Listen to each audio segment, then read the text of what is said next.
Last month, the Arlington County Board gave the go-ahead for a new cultural center in Roslyn, in the empty space that was the home of the old museum. Our cultural resources team hopes to open up the new cultural center on October 10th, 2010. But we can't wait that long.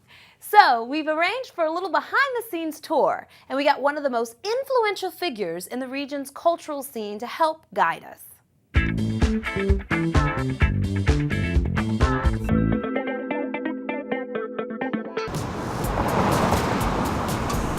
Hi everyone, I'm Philippa Hughes and I'm with the Pink Line Project, and we're standing in front of what's going to be the new Arlington Cultural Center. I'm really excited. A lot of the area's cultural activities and creatives are going to be pulled together into one space, and that's the main reason why I started Pink Line Project in the first place.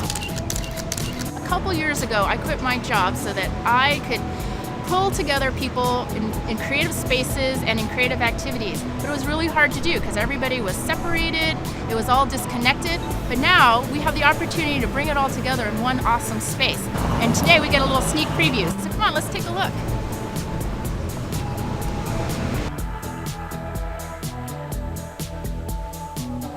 Hey, Philippa, good to see you. Come on in, I've got some really great stuff to show you.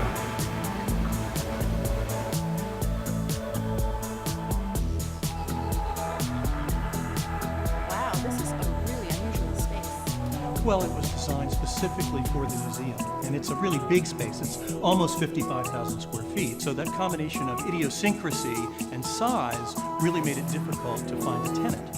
And when we took it over, we looked at the space and said, well, how can we use that space to meet the needs that we have? And a museum or any other arts organization really couldn't do that. I think it was making it a cultural center and using the idiosyncrasy of the space to create the different parts. And this is going to be a Wi-Fi town square on 2 levels with performances and food and everything. It's really exciting. Come on, I'll show you some more over here.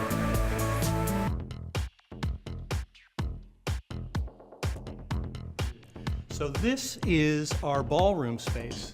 It was a video wall for the museum, and we thought, what are we going to do with such an idiosyncratic space? And we thought, wow, we can have a 3,000 square foot dance floor, and we're going to have theatrical lights up above, and there's a stage that will come down, so you'll have lots of flexibility in terms of how you use Like the a Murphy space. stage. It is. It is going to be just like a Murphy stage. I think I have an idea for that. Okay.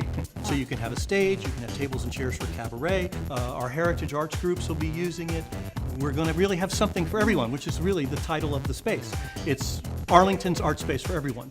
Well, I would love to do a Pink Line Project event here. This is amazing. Because Pink Line Project events usually entail lots of different kinds of talent and media. So I could imagine a DJ over here, we could have dancers over here, performance artists over there. There has to be stimulating stuff happening in every part of the space. So this size space is perfect for what I'd like to do with it. And we can get really creative. Well, I think we can arrange that. so with a space this large, there are many treats in store. So let's take our special elevator and go up. Are you ready?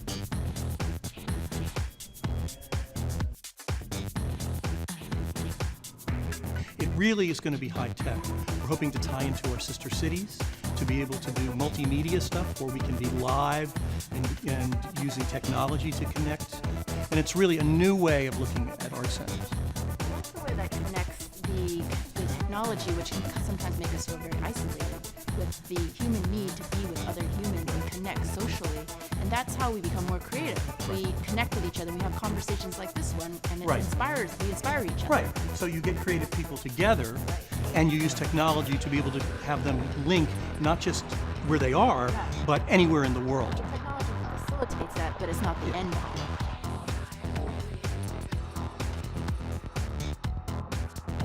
So here we are looking down into the Black Box Theater. This is the old broadcast studio, and it's going to replace the Clark Street Playhouse for Washington Shakespeare Company, who was one of the original companies in the incubator back in 1990. 1990, that's when it all started. And so they're going to be in residence here for 32 weeks, but then we've got 20 weeks when we can bring people in from overseas. Absolutely, you can invite people in. We've got 20 performance art. We'll be booking things nationally and internationally and responding to citizens. And so we'll just have that kind of flexibility, which is really great. Okay, one more thing. Come this way.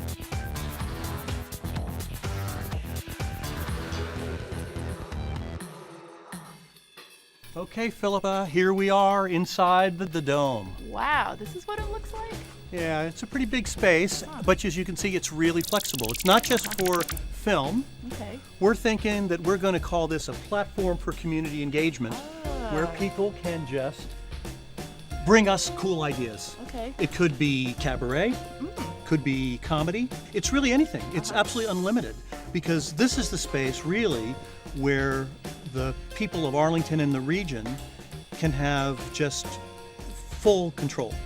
For instance, we might have crowdsourcing night on Thursdays. So you can come up with some crazy ideas. Right, and then you have built-in buy-in for what's here, but it also calls upon the creativity of the entire community. So we're very excited. People really feel like they can own this place. Yeah, It's really exactly. part of them. Exactly. And that's to keep it in balance with the stuff that's curated. We want active participation. So it's not just you buy a ticket Yeah. and then you come at 7 o'clock and see the show. Right. In here, you'll be able to see dance, but you'll also be able to come and dance. That's right. You tap in. Everybody can tap into their own creativity, Right. rather than just watching other people being creative. Right. So you have the ability to do both. That's right. And we're going to be very high tech. So, for instance, if we had a hip hop group, they could be here dancing. The DJ could be in Bulgaria, and additional drummers could be in Oslo. Yeah, that's the kind of thing that never would have been possible even 10 years ago because we didn't have the technology. But now, technology connects people, and I really think that's the new wave of art and creative thinking. I think what's exciting to me too is that it's going to showcase local talent, but it's going to attract worldwide talent. Yeah, that's what's nice. Is because we have essentially 6 places for where there can be performance and/or art, like in the gallery, that we're going to have from 20 to 25 events a week. And it's really going to be great. And even if they don't want to actually attend an art event, they can come, and this can be the third place where they're hanging out. It'll be like a food court for creativity. Right, absolutely. So I have a treat for you. We are going to go outside and look at one of the great views in all of the area.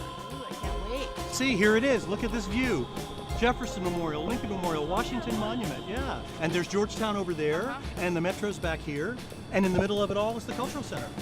I cannot wait to see the July 4th fireworks from here. Well, it's a once-in-a-generation opportunity, and we're going to have once-in-a-generation programming. So It's really exciting. It's pretty I exciting. cannot wait until 10, 10, 10. 10, 10, 10, that's it. 10, 10, 10. 10, 10, 10.